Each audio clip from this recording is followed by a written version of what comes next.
lowest price on a big green egg. Get a free 3-day pass to an Esporta Fitness near you at welcometoesportafitness.com.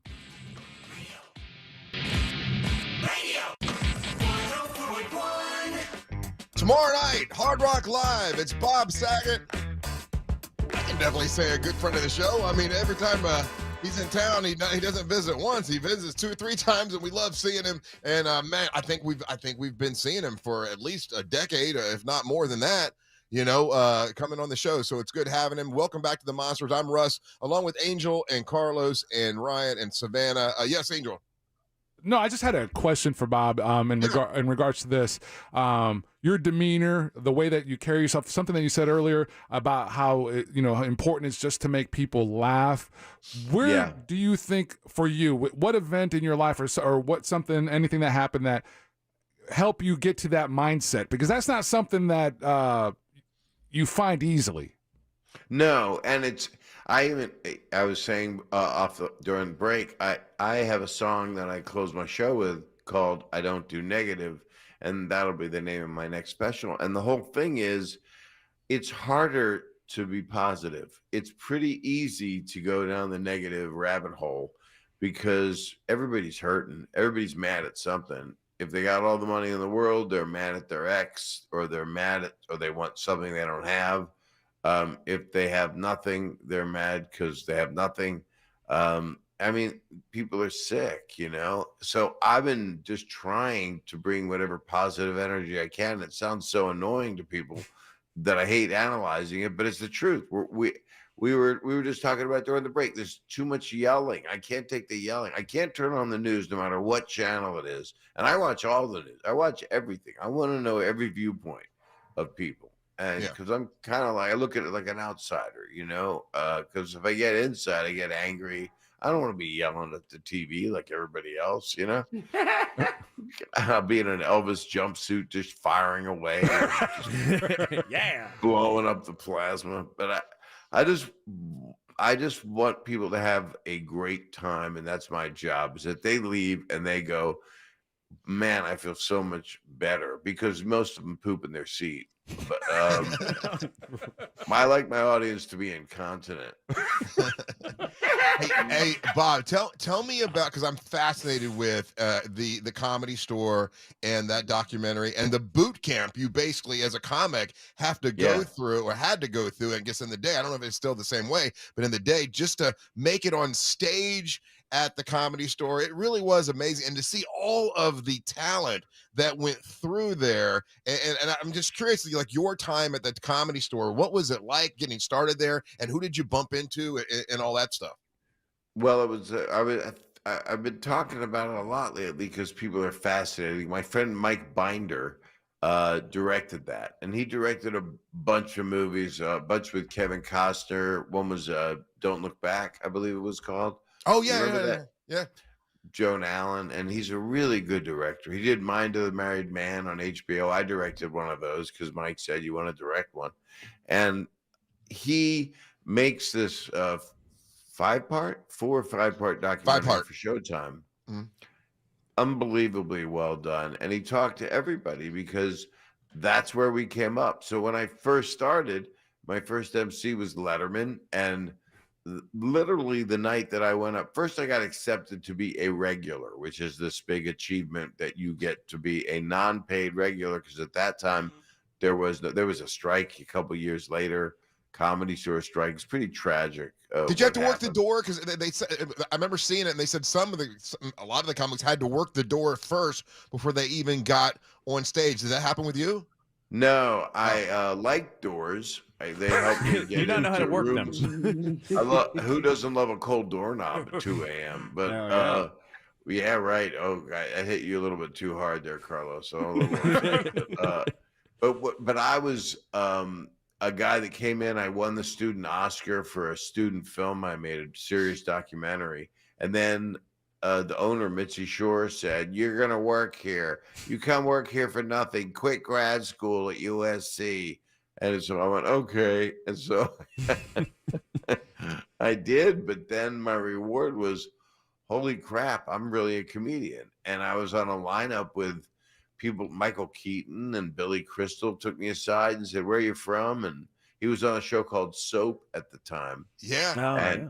and Michael Keaton he did a little bit of movie work, but he was doing a sitcom with Jim Belushi called Working Stiffs, and Robin Williams came up to me. I used to have a very weird act as opposed to now, but it was Very straight and narrow. really weird. I would say I have no life and I have no friends and I live in a moped, and that was like Ryan? it was, I don't know. Yeah, exactly. and Robin said, "So let me get this straight. Your mother is Gumby and your father is Pokey and you're Mr. Potato Head." And I went, "Yeah." And he went, "Okay." You poor crazy person. And I just met everybody. I mean, and then I emceed the place. There were like 10 MCs at least.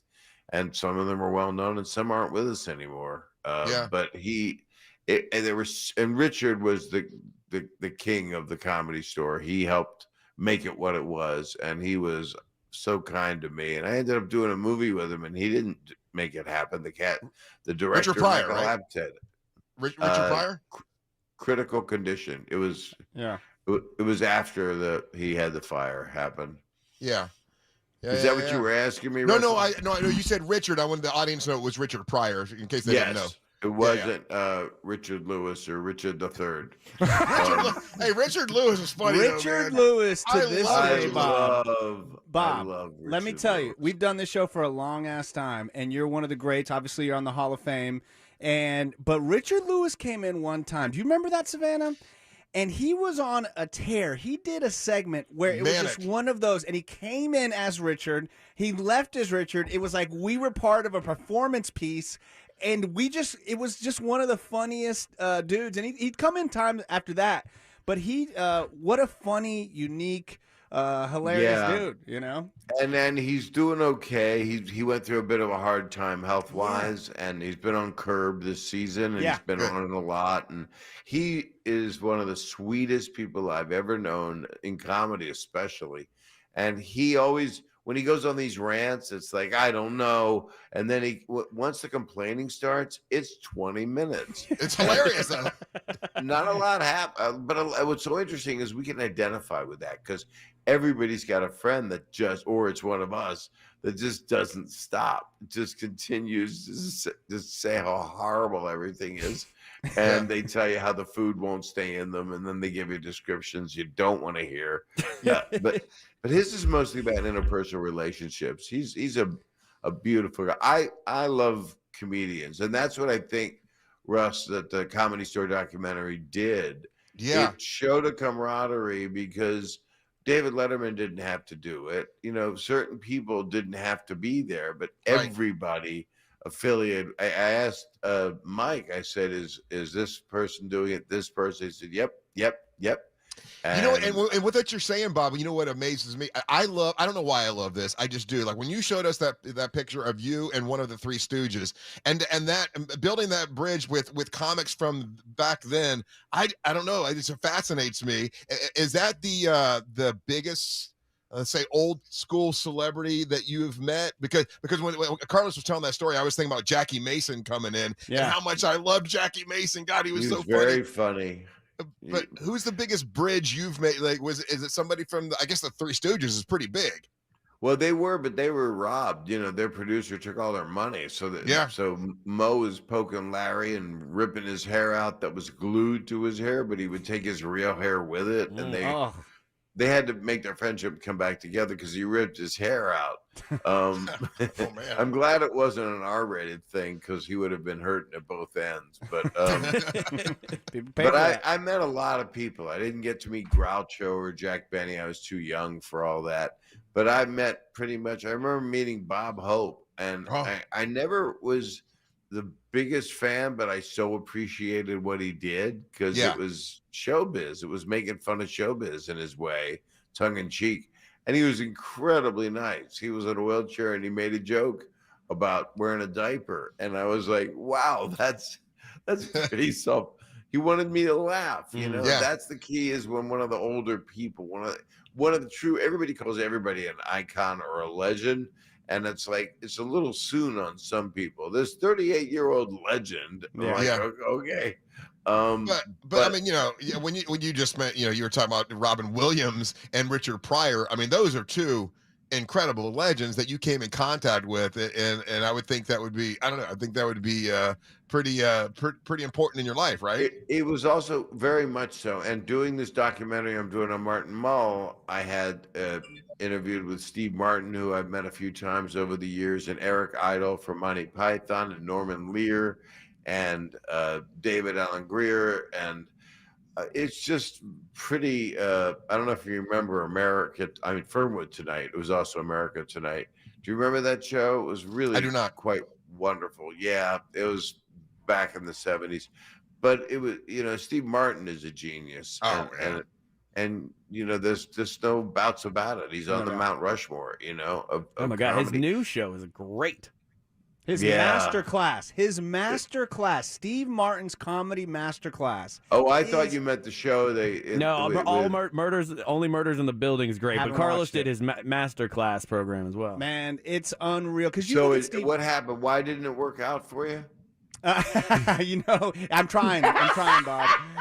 It's funny what he said, but it's amazing because Steve seems like a very off the cuff guy at times and silly and crazy, but he is meticulous with his comedy. Oh, incredibly so.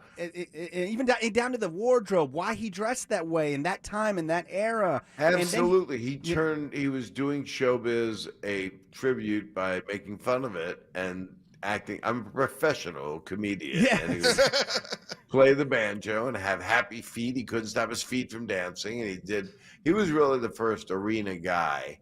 There were a couple other people, but it was really him. And then Dice went out, but he just didn't want to do second show Friday nights and didn't want to continue to do arenas because he would have to write a whole new act.